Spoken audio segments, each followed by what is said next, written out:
El Señor esté con ustedes. Del Santo Evangelio según San Lucas. Cuando Jesús estaba ya crucificado, las autoridades le hacían muecas diciendo: a otros ha salvado, que se salve a sí mismo, si él es el Mesías de Dios, el elegido.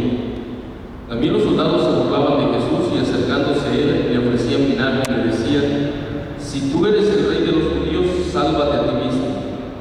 Había en efecto sobre la cruz un letrero en griego, latín y hebreo que decía: este es el rey de los judíos. Uno de los malhechores crucificados exhortaba a Jesús diciéndole: si tú eres el Mesías, sálvate a ti mismo y a nosotros. Pero el otro le reclamaba indignado: ¿ni siquiera temes tú a Dios estando en el mismo suplicio? Nosotros justamente recibimos el pago de lo que hicimos, pero este ningún mal ha hecho.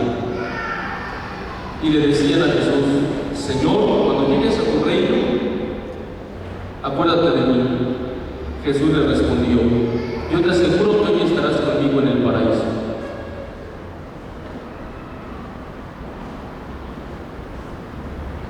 Palabra del Señor. Pueden sentarse.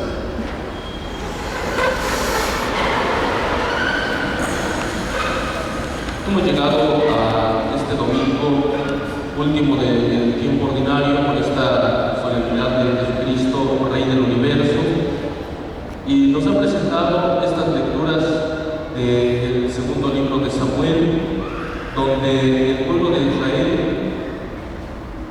va con el rey de Judá, David, y lo proclama rey de las 12 tribus de Israel.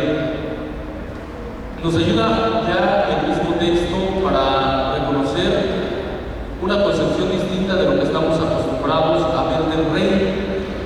Por ejemplo, estamos acostumbrados a ver en los libros de historia cómo vivían los reyes. Eran prácticamente pues gente con mucho dinero, con mucho poder, y muchos de ellos lo siguen teniendo, aunque ya no gobiernan propiamente, pero pues como tienen grandes fortunas, siguen en cierta manera teniendo mucho poder económico. Por ejemplo, pues resulta pues hasta curioso cómo son los sistemas de gobierno de una Inglaterra, los sistemas de gobierno de una Suecia, Dinamarca, pero propiamente pues no se habla de pues, un rey como pues, lo considera la misma Sagrada Escritura. Vamos simplemente pues tener presentes cómo se comporta un rey, cuál es su comportamiento en la actualidad, qué hace un rey, qué hacen los príncipes, las princesas.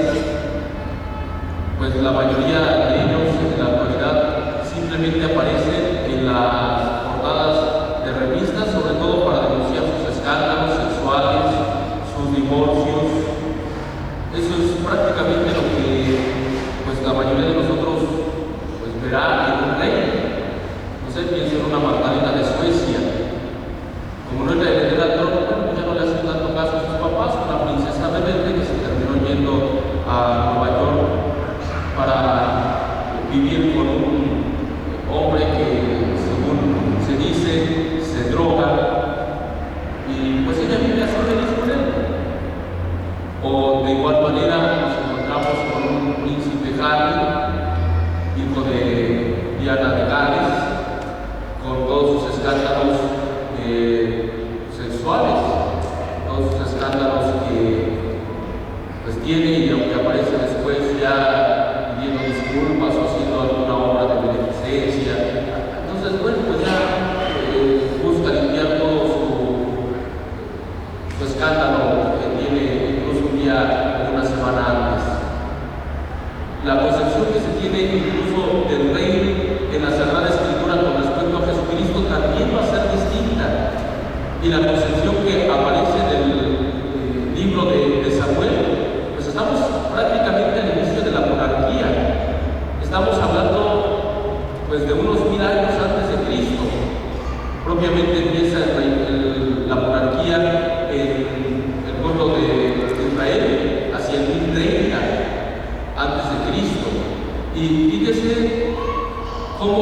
empezado toda esta polémica con respecto al rey. Se consideraba el pueblo de Israel como una teocracia, es decir, el mismo Dios es el que gobierna este pueblo, pero empiezan a compararse con los demás pueblos que sus reyes salen a pelear junto con su ejército para defender sus territorios. El pueblo de Israel no ve en eso que vaya su rey delante de ellos, aunque el mismo Dios está en medio de ellos y los lleva a realizar victorias sobre los otros pueblos. Y le piden de esta manera a Samuel, profeta, que les dé un rey. Él les advierte todas las dificultades que van a tener al nombrar un rey. Dicen ellos, no nos importa, así lo queremos. Y el primer libro de Samuel nos presentará toda la historia de este primer rey de Israel, llamado Saúl. Pero aún cuando este rey está todavía gobernando, Dios decide que se nombre otro rey y acude a la casa de Jesé, y de esta manera elige a un joven llamado David. Le pide a Dios que lo unja a él, el más pequeño de esta casa. Al nombrarlo rey, y que se ha dado cuenta que Dios no elige a la persona por sus apariencias, sino, dice, viendo el corazón de la persona, Samuel toma el cuerno que llevaba consigo y derrama el aceite que traía ese cuerno sobre el mismo David. Esta es la manera en que él es nombrado rey, y aquí nos lo ha vuelto a presentar. Años más tarde de esta unción, cuando ya David era rey de Judá, dice que fueron los ancianos de Israel, es decir, de las otras tribus que hacían falta, y fueron a Hebrón a ver a David. David hizo con ellos un pacto en presencia del Señor y lo ungieron como rey de todas las tribus de Israel. Entonces no existía un rito de coronación como en nuestra misma mentalidad occidental existe. Al rey hay que coronarlo, al rey hay que colocarle un cetro. Esto no existía en este momento. Lo que se hace es la unción propiamente de la persona. Se le derramaba ese aceite de olivo, y entonces era el mayor signo de bendición. Pero entre el mayor signo de bendición está que tú ahora eres el Hijo de Dios, y entonces nos estás gobernando en el nombre del mismo Dios, y depende del rey también para que el pueblo de Israel no se desvíe de la fe en el Dios único. Pero en primer lugar, el pueblo de Israel no acude a David porque verdaderamente pues lo reconozcan como un ungido de Dios, sino porque dice de esta manera: somos de tu misma sangre, ya desde antes que Saúl reinaba sobre nosotros, tú eras el que conducía a Israel, pues ya el Señor te había dicho, tú serás el pastor de Israel, mi pueblo, tú serás guía. Es decir, las otras tribus acuden ante David porque él había ya formado un ejército poderoso. Y entonces, si nos ha defendido un David con este ejército, con estas armas, entonces hay que hacerlo nuestro rey para que nos defienda. Vemos entonces a una comunidad, vemos a una muchedumbre, a un pueblo que va por ciertos intereses. Y fíjense que esta mentalidad no ha desaparecido aún con el mismo Jesucristo. Nos dice este texto, pues ahora que utilizamos para la solemnidad de Jesucristo, Rey del Universo, pues algo contradictorio. No nos presenta a un Jesucristo como a un David que acude al pueblo para aclamarlo rey. Aquí al contrario, nos encontramos con un rey despreciado, nos encontramos a un rey en un fracaso rotundo llamado la cruz. Cuando Jesús ya estaba crucificado, las autoridades le hacían cuentas diciendo: a otros ha salvado, que se salve a sí mismo, si él es el Mesías de Dios, el elegido. Es decir, un David y había salvado a la del pueblo de Israel. Así que entonces, este Mesías, que se proclama así, debe de salvarse a sí mismo, si es tan poderoso. Pero este es nada más el ejemplo primero que nos presenta este evangelista sobre las autoridades, pero después nos presenta ahora a los soldados que dicen pues el mismo argumento: si tú eres el rey de los judíos, sálvate a ti mismo. Había en efecto sobre la cruz un letrero griego, latín y hebreo que decía: este es el rey de los judíos. Pero también dice, uno de los malhechores crucificados insultaba a Jesús diciéndole: si tú eres el Mesías, sálvate a ti mismo y a nosotros.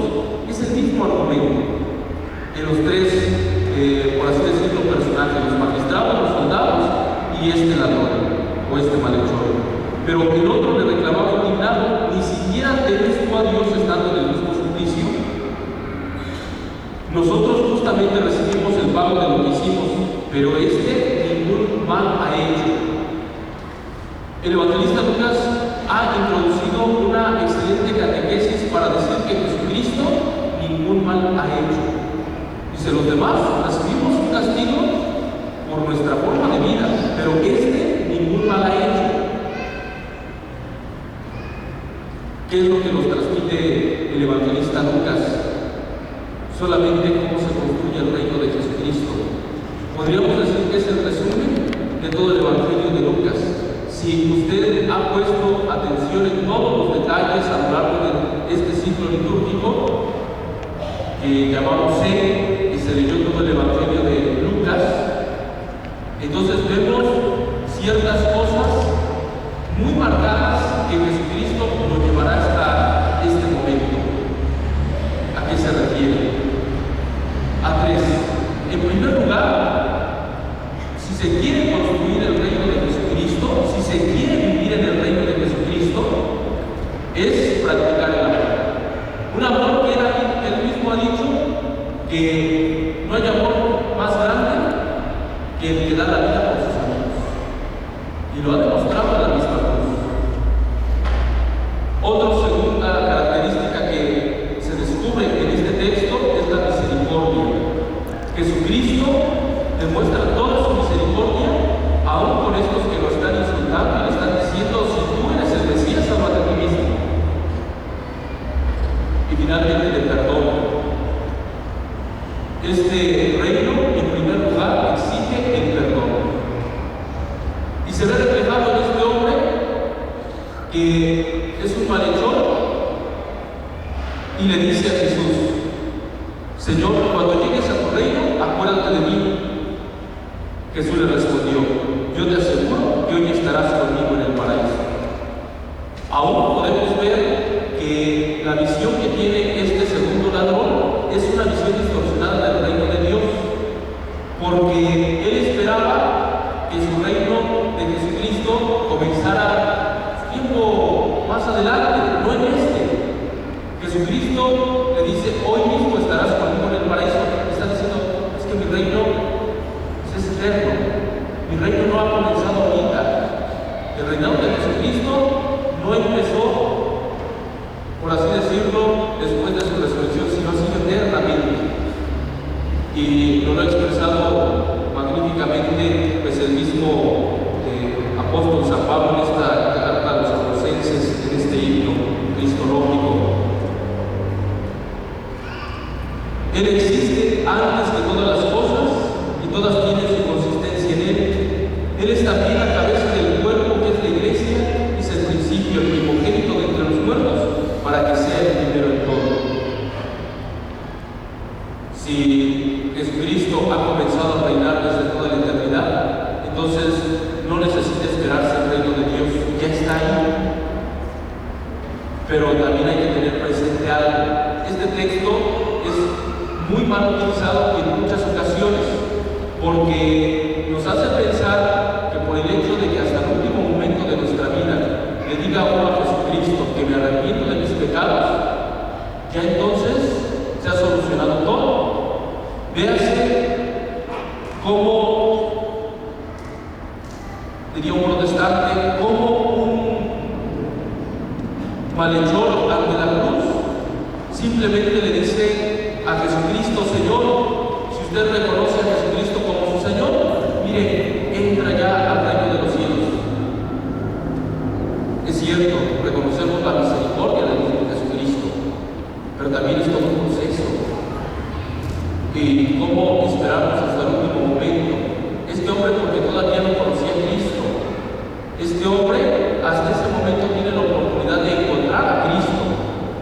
Pero ¿cuántos de nosotros ya hemos tenido otras oportunidades para encontrarnos con Él? Así que no es justo decir, Señor, bueno, pues hasta este último momento, ahora sí, después de que causé tanto daño a muchas personas, que hice esto o el otro, entonces ahora sí es que te reconozco como mi Señor.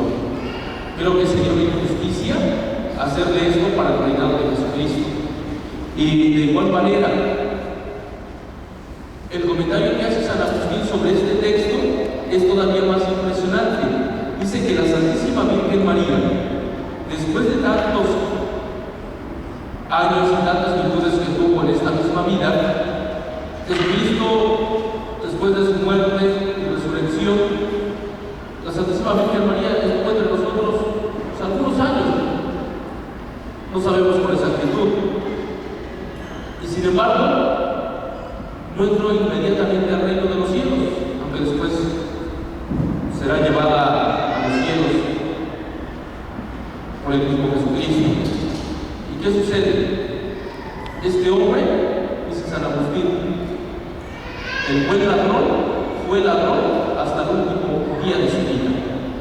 Le robó a Jesucristo el reino de los cielos. Jesucristo le dice, hoy mismo estarás conmigo en el paraíso. Podríamos decir que hasta para ser ladrón debe de ser uno muy bueno. Si va a ser ladrón, no robe cualquier cosa. Robe cosas que sí sean grandes. No sea un ladrón de cosas insignificantes. Aprenda a robar. ¿Cómo no robarle este amor, esta ternura al mismo Jesucristo? Y Él lo concede. Nosotros nos andamos con cosas insignificantes. Jesucristo, por medio de este ladrón, nos enseña a robar lo más importante. Y hay que robarle así a Jesucristo, su reino. Pero no es cualquier reino. El prefacio nos ha dicho que es un reino de verdad, es un reino eterno, es un reino universal, es un reino de paz, de justicia. Y esto es lo que nosotros debemos de buscar. No vamos a encontrar un reino como pues lo tienen todas estas mentalidades que hemos visto de toda nuestra celebración, de toda nuestra homilía. Al contrario, el reino de Jesucristo, decimos, es esto. Es un reino de verdad, es un reino de justicia, de libertad, es un reino universal, es un reino eterno. Ahora que nosotros celebramos, que concluimos este año de la fe por esta solemnidad de Cristo, Rey del Universo, este año de la fe culmina con esta celebración. Pues también tenemos que aprender a vivirlo plenamente, a aceptarlo como nuestro Rey, así como acudió el pueblo de Israel a David para declararlo Rey de todas las tribus de Israel. Pues ahora en todo el mundo acude gente para declarar a Jesucristo nuevamente como su Rey.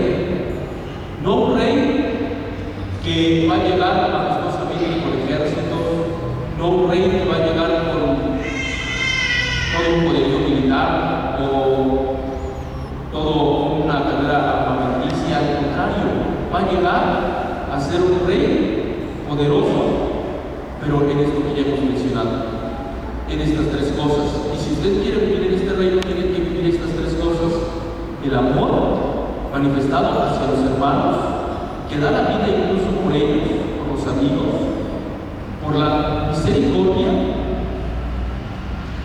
y finalmente por este perdón. Si no somos capaces de estas tres cosas, difícilmente podremos entrar en este reino de los cielos. Pidámosle pues al Señor que Él sea nuestro Rey. Que así sea.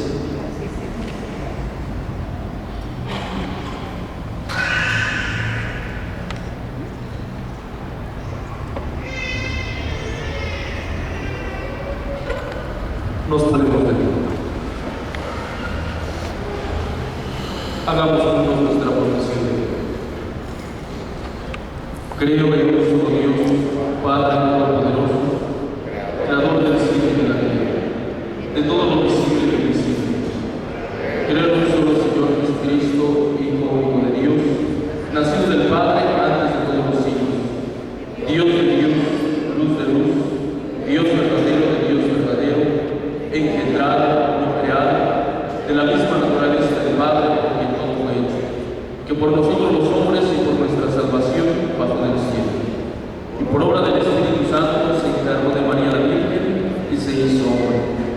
por nuestra causa fue crucificado en tiempos de Poncio Pilato, padeció y fue sepultado, y resucitó al tercer día según las Escrituras, subió al cielo.